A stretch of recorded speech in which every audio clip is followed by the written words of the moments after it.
Welcome to this week's video in the Skillful Living series.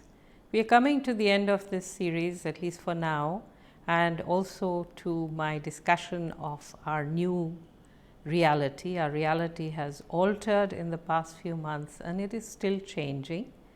So I want us to start thinking about what inputs we can have in what's emerging around the planet for us. And today I want to talk about our collective home, planet Earth.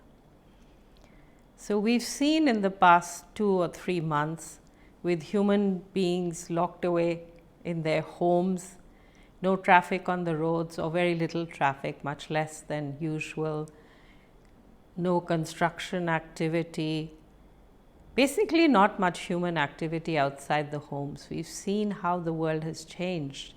The planet has appeared to regenerate itself, especially in cities that were previously extremely polluted, like Beijing or New Delhi. People have been posting photos of blue skies, of animals out and about more freely than before. Here in Singapore, people have seen otters and seals much more often than we used to see before, even though Singapore is not a very polluted city. But we see the change.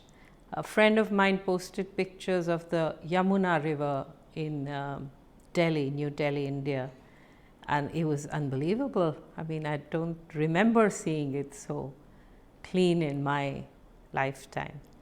So this is not to say that this virus is a good thing, not at all. It's a terrible thing. It's taken a terrible toll on human life. Many people have suffered the illness. Many people have lost their lives. Many people have lost dear ones, near and dear ones. So there is no getting away from the fact that it's been a dreadful time. But nevertheless, has it taught us anything? That's what I want to really focus on. The other thing that's been on hold are big, huge corporate get-togethers, global meetings, business travel.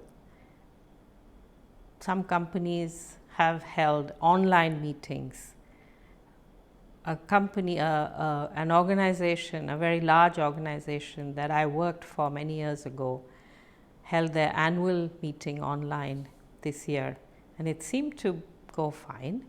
There may be some pros and cons, but when we think of the carbon footprint of a meeting like that, as it used to be in person, with people flying in from all over the world, staying at hotels, commuting to and fro from the venue of the meeting, when we factor in all that, we really have to ask ourselves that, what is the cost and what is the benefit of forever planning travel?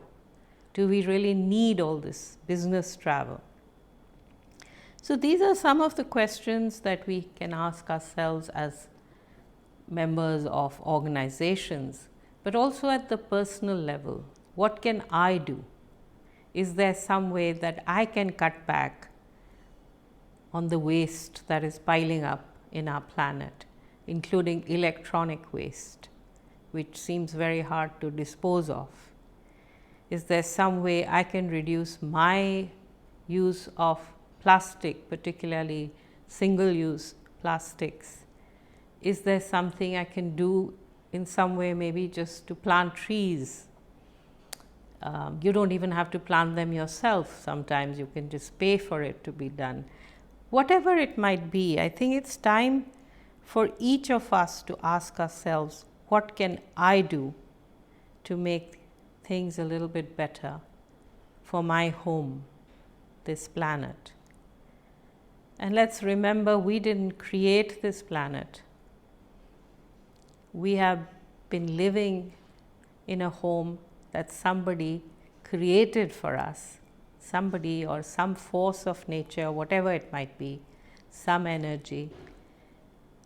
Let us not abuse the hospitality of the Creator. I think I will leave you with that thought this week. Thank you for watching. See you next week.